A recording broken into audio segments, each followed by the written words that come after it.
জেনজিদের বিক্ষোভের মুখে এবার ভেঙে পড়ল আরেক দেশের সরকার ব্যবস্থা।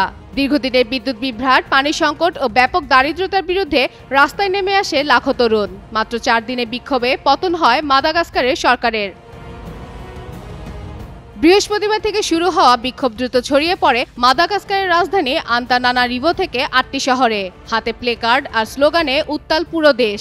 দাবি একটাই, আমরা বাঁচতে চাই, টিকে থাকতে নয়।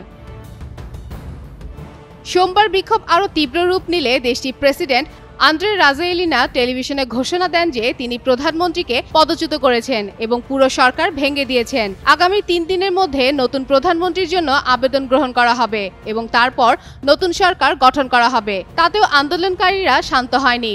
রাজধানীর বিভিন্ন জায়গায় সরকারের পদত্যাগের দাবিতে বিক্ষোভ চালিয়ে যেতে থাকে।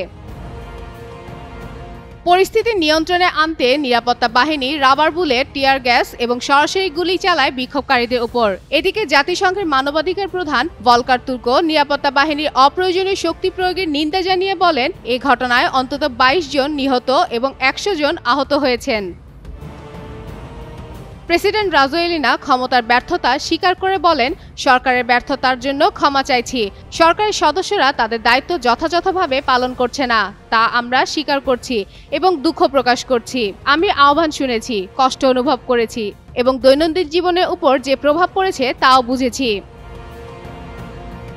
তবে বিশেষজ্ঞরা বলছেন, 2023 সালে তৃতীয়বার নির্বাচিত হওয়ার পর এটি প্রেসিডেন্টের সবচেয়ে গুরুতর রাজনৈতিক চ্যালেঞ্জ। 4 দিনের এই আন্দোলন প্রমাণ করছে তরুণ প্রজন্ম ক্ষমতার উপর কতটা চাপ দিতে পারে।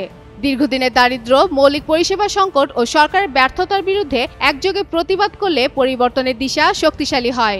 এই আন্দোলন শুধু প্রতিবাদ নয়, এটি জনগণের অধিকার ও সামাজিক ন্যায্যতার জন্য তরুণ প্রজন্মের অদম্য সাহসের প্রতীক হিসেবে ইতিহাসে অমর হয়ে থাকবে।